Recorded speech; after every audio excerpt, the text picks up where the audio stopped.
Chào tất cả mọi người, chào mừng mọi người đến với game Clash of Clans. Hôm nay mình sẽ đấu qua clan này. Chờ đã, nào tường này, ao tách luôn, từ không nào đâu cái đứt ngay mà chết đi em.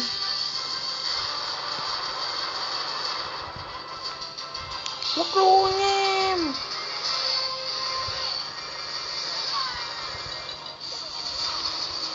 Mất luôn.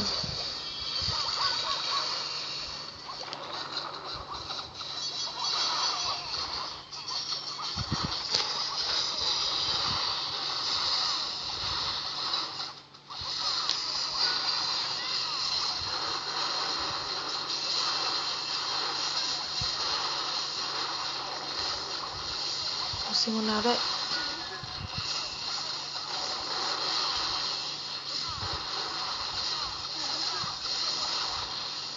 Mình chứ biết phải tầm món nào rồi. À đủ. Ôi chết rồi, ngu người rồi, bấm mềm rồi. Khó chịu, khôi gỗ đấy khó chịu đấy, thề luôn. Bắn đỡ này đây không bắn cơ. Tem ngu người vãi. Ôi, đầu óc của đâu chúng mày biết. Ngon, đã thắng rồi mà. Đi phụ tá chứ. Đồng độ thế đấy. Cái ống cái tay ngu người vãi. Bây giờ đã có từng người. Thôi nào cũng thắng rồi.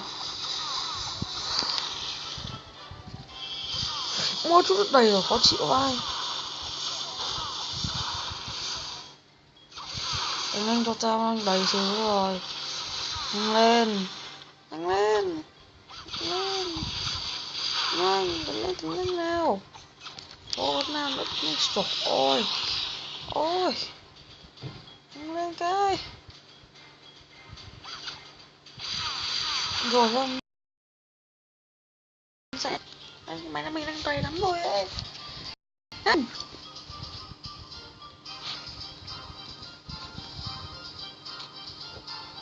Nhanh lên đi. Bắn.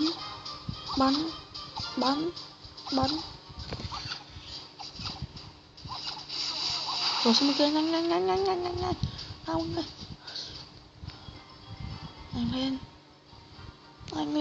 Nhanh. Khổ quá, lâu quá đi mà.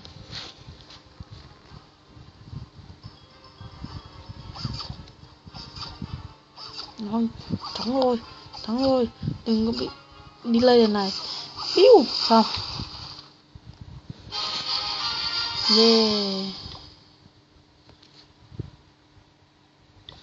Về mọi người vào lần sau. Bye bye.